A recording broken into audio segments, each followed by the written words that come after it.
Welcome in. Thanks so much for joining me. In this episode, I'd like to discuss some practices that can really help when we become overwhelmed. Right? And so overwhelm can be a lot of different things to different people.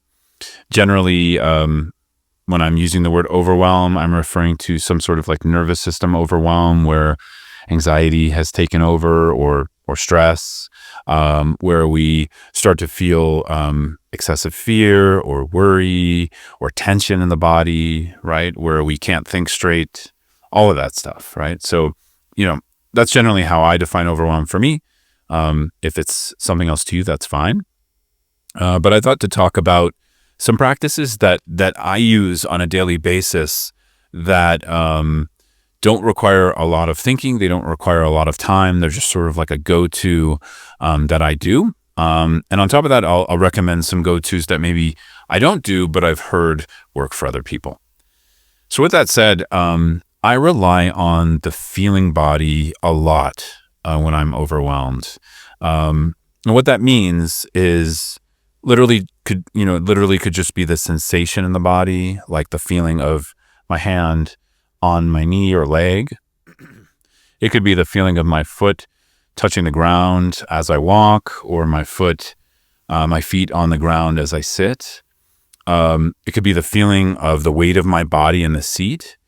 And simply, I just bring a little bit of my attention there, right? And so how this looks like in the moment is I'm overwhelmed. I drank too much coffee and, I'm late or I'm working on something and it's not going the way I thought. And I simply just feel my feet. I just simply drop a portion of my attention and awareness into my feet, into the seat, the feeling of my body in the chair or seat I'm in, and just stay there. And, if I have time, I might kind of take a momentary 30-second break from the work I'm doing or the conversation I'm having or whatever. But often I don't have that luxury.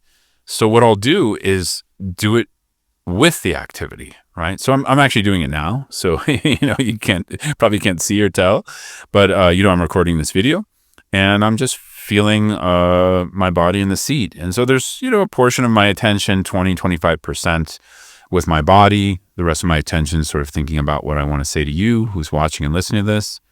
And I do that. That's probably what I do 90% of the time. Connected to that is just larger awareness, right? The quality of awareness that we can cultivate in meditation. So this isn't necessarily a go-to for a beginner to meditation, but over time, this can become a go-to. And that's not a felt experience. That's a quality of mind that can bear witness. And so sometimes what I'll do is just simply allow myself to click in to that quality of bearing witness. There's no goal. There's no, I need to be mindful or concentrated. There's just simply awareness. And I'll let that sort of play out for as long as it does. This is off the meditation cushion now, and if that sort of fades away, it's fine. I can click back into it again. And often that's quite helpful because there's a sense of watchfulness or the observing mind or a sense of bearing witness that can take place, which creates a little bit more objectivity. It's not like complete objectivity, but it creates a little bit of space between me and the object that is maybe causing me stress or the situation, right? So sometimes I combine those two. Sometimes I'm dropping into the body with awareness. Sometimes I'm just centering awareness. Sometimes I'm sort of more focusing on an area of the body just with normal attention and concentration. But either way, there's always some part of me that's still kind of awake to life, right? And that's kind of part of what I'd recommend too. Learning to work with overwhelm is in a long-term way, right? It's not necessarily that useful to sort of go in the closet, put a blanket over your head and turn off the lights and, close the door. That's like an emergency method, meaning like emergency, our nervous system is so overloaded. There's nothing we can do but just sort of sit in a room alone and turn everything off, and not talk to anyone.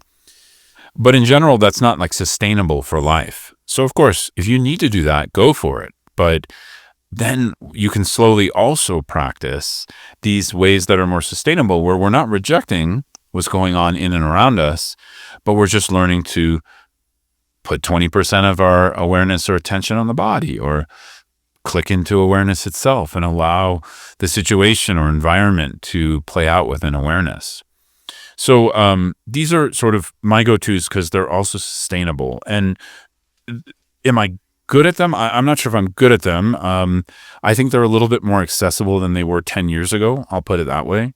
But I don't really feel like, it depends on what I'm going through. But do they help? Yes.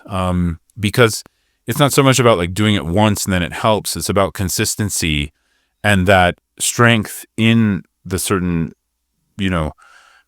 awareness or body awareness I'm putting into action. Strength comes from consistency and doing it over time, doing it many times. So I'm not just doing this once when I'm stressed. I'm doing it like every couple of minutes, right? Just to remind myself, okay, come back to a simpler version of you. Come back to a simpler, connection to reality. It doesn't have to be in the overwhelm. And specifically, what I've noticed in myself and others is that often the overwhelm, it's either started or exacerbated by thought rumination. So, I'm not a big fan of like shutting off our thoughts or suppressing them, but we can divert from them. And what I mean by this is like exactly what I'm saying, divert to the body, 20% of our attention or more. And, what happens is a process starts where we realize we don't have to be in our thinking mind all the time. We need the thinking mind, but we should be able to choose when we want to use it.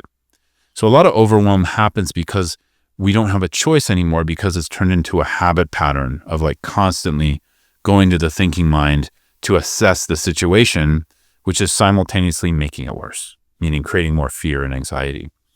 So again, I don't know if that's the case for you. I notice it for me, and sometimes mentees I work with, we talk about this and they do find some relief with some of this stuff. But try it out. Let me know how it goes. Last thing I'll say, some methods that work for other people I've heard, I tend to not use it as much, is breath. And of course, breath is part of body, so we can still include it in sort of body-based remedies. But here, just breathing, coming to gentle, deep inhalations, maybe even belly breathing.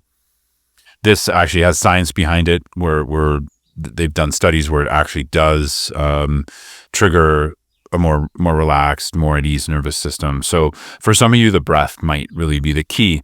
The reason I don't use it is it's generally, like I said, I'm doing these things where I'm not taking a moment, like I'm just staying engaged with whatever I'm doing, but I need something in the moment kind of to do. And of course, breath is workable if we're not in a conversation.